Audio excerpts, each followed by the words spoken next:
more detail here, John Morton's going to use a running back by committee. He said it at his Jets OTAs, so that's fantastic that he's going to be able to do that.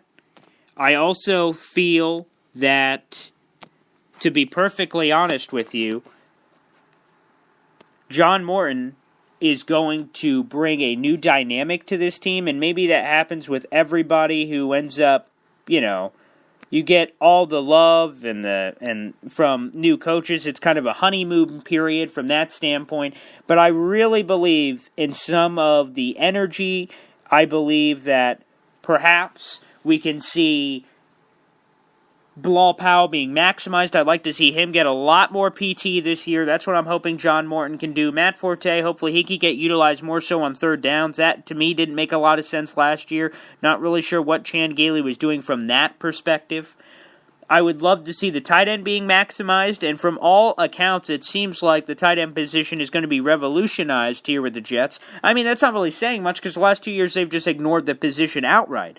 But I do believe that the Jets are going to use the tight end position this year. They're going to use it a lot more. Austin Seferian-Jenkins apparently has looked fantastic in OTAs. Again, I understand that this is in shorts, but that's huge.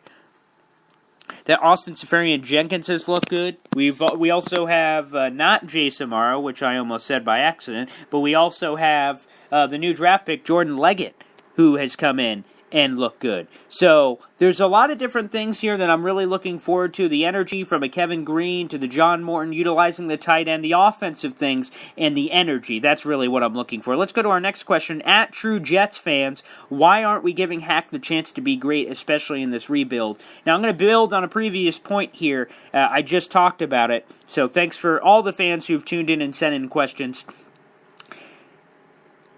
The Jets, I'm okay with resting him last year, with the Jets must have having some knowledge that last year was going to be awful, and sitting him a year. There's nothing wrong with that, and he became the first quarterback since Brian Brom in 2008 to be drafted in the first 2 rounds and not start in his rookie year. So, it's a bit unusual. Everyone loves to say the Aaron Rodgers treatment, but it really doesn't happen as often as people would like to say it does. So Hackenberg got a rare opportunity to sit and learn. The problem is last year he sat and learned an offense that's no longer good. It's almost like you're learning, trigonometry and math, and then you get a job in radio. Like, you don't need the trigonometry, so he just learned a bunch of stuff for no reason. Now he's got to kind of Control-Alt-Delete his mind to be ready for this new offense with John Morton, which we believe is going to be a West Coast kind of system. So, I feel bad for Hackenberg that he learned all that information for no reason. That's why I said at the end of last season, there's no point in Hackenberg jumping in here because it's a lose-lose scenario. He's going to play in an offense that he's not going to get anything for next year, so there's no point in that. And if he looks bad in the regular season, that's more perception of people saying that this guy sucks. So I'm pretty happy that the Jets waited. And now this year, again, with Josh McCown's history, he doesn't start every game of the season. He is injury-prone, which means Hackenberg is going to get a chance this season. So that's what I want to build on. Michelle Polish, I'll assume it's Polish and not Polish. Michelle Vitez, she is phenomenal. She has a Facebook group. I wrote an article about this. I do have to give you a shout-out, Michelle. You inspired me to cover this in an article this week for EliteSportsNewYork.com. Huge shout-out about this question.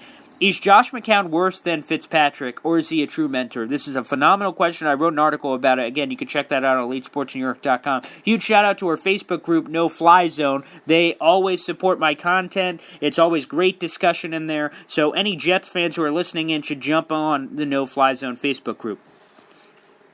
As we continue here, I think he is. I think McCown is. And last year, Ryan Fitzpatrick, everyone talks about Brandon Marshall being a cancer. Ryan Fitzpatrick was a cancer last year. I wanted him to be cut when he made the comments he made. The organization doesn't believe in me, and we had all this crap. He was a whiny schoolgirl last year, and we saw some of that through his comments during OTAs. He just signed with the Tampa Bay Buccaneers, saying he, quote-unquote, lost the game of musical chairs at quarterback, and it is what it is. Now, I think McCown can be that guy. He spoke glowingly of Christian Hackenberg. He thinks that Hackenberg could be the future. He likes some of the tools and his physical makeup and how focused he's been in the offseason. Again, this is the honeymoon period, so a lot of positive thoughts. But I think McCown could be that mentor. This guy's 37, 38 years old. He's been around the league. He's been on a lot of different teams. He's been a backup before. He kind of understands his role. Although he's expected to be the starter week 1, I don't think he's going to be the starter throughout the season. I think that, if it is, the Jets season's a failure. So there's no point in trying to win a Super Bowl with McCown because that's not happening. So I think McCown is a better Fitzpatrick. He's basically a cheaper Fitzpatrick, $6 million guaranteed this year, and I think he could be a mentor. He's been there, done that, and he could try to teach these guys something because Fitzpatrick was too worried about his own ego. After the 10-6 year, the year prior in 2015, and just missing the playoffs, he was just kind of worried about his own situation, and the Jets gave him a contract, and they kind of bit it. Let's get to our last fan question here. Uncle Joe's Jet Farm, at Joe35279. I'll assume that's a zip code. And here was his thought, and let's bring it up. The Jets' two most vulnerable areas, aside from the quarterback position, is the secondary and offensive line, full of question marks. Now, great question, Joe. This is 100% factual. Let's break it all down. Let's start with the offensive line. So the Jets are going to have their third different starting left tackle in 3 years. Since DeBrickashaw Ferguson retired, you had DeBrickashaw, you had Ryan Clady. This year you're going to have either Ben Ejolana or Kelvin Beachum. Kelvin Beachum's dealing with some his surgically repaired knee from 2 years ago. He did play last season. He did kind of miss some games with that knee, but it bothered him in some of the practices. So regardless of who starts, whether it's Ben Ejolana or Kelvin Beachum, you're going to have a different left tackle. Brandon Shell's development at right tackle, because Kelvin Beachum has $12 million guaranteed. So obviously, he's going to start on either the left side or right side. Then you have Brandon Shell, who was developing at the end of last year. That was very interesting. Look at the guard combo. The Jets have one of the best guard combos in the league. James Carpenter and Brian Winters. Brian Winters have the new contract extension this offseason. Also the shoulder surgery as he continues to get ready for the season. So, if healthy, that's probably the best guard combination in the league. At center, Wes Johnson. Now here the Jets are taking a real leap of faith at the position. Depth has been an issue for years for this team. I've been saying it forever that Nick Mangold and DeBrickashaw Ferguson are not going to last forever. You guys got to get the depth on this team improved for when these guys leave. And when you lose two cornerstones of the franchise in back-to-back offseason, that is a huge question mark. Now, we're banking on a lot of development. Okay, Brian Winters, James Carpenter, they're great. Ben Ejolana has been basically a swing backup tackle for the length of his career. Kelvin Beachum, he's had his moments in the league. Brandon Shell, he's continuing to develop. He looked really great last year. The stats bear that out. And Wes Johnson, another swing guard center kind of guy who's kind of been around the league. This is a guy we're taking a lot of leap of faith here. And that's another reason why I think this year is going to be tough for the Jets, because the offensive line is going to be awful. And hopefully we could see some progression here. And again, progression, I keep using this magical gray word about progression, that hopefully they can turn it around. Hopefully we could see development. Hopefully, there's less holes to fill next year because, Brandon Shell steps up to the plate. Maybe Wes Johnson steps up to the plate. He's got huge shoes to fill with Nick Mangold, both literally and figuratively. Your other area of need, secondary. Now, it's going to be rough. Potentially, we have two safeties, their first two draft picks. First time in Jets history that they drafted two defensive backs with their first two picks in the draft. You could have Marcus May and Jamal Adams starting at safety. Now, that's going to be, obviously, a tough learning curve for two rookies. Now, I don't think they're going to be awful, but to expect them to be Pro Bowlers or Hall of Fame level is probably biting off more than you can chew. But I think the corner play is going to increase with this help over top, because the safeties last year, Marcus Gilchrist and Calvin Pryor, and Rontez Miles, who I love, they were atrocious last year.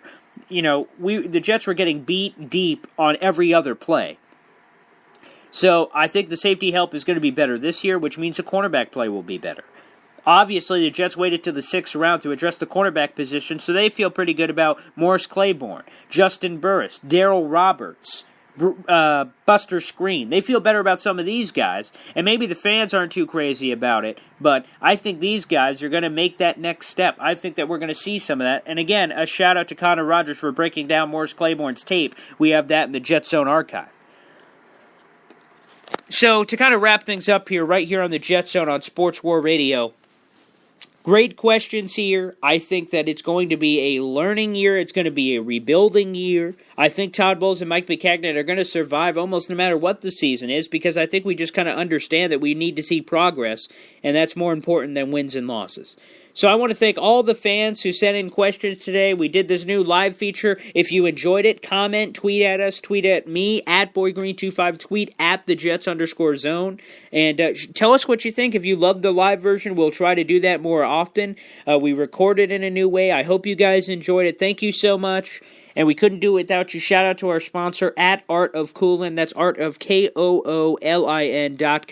And we'll be back next week, and we'll have the sounds and the songs back. We didn't have the intro. We didn't have our commercial break or any of our outro music. But we'll have that all figured out as we do our next show. Perhaps even later this week, or we'll have it at the beginning of next week. Thanks for tuning in, everybody. See you next time.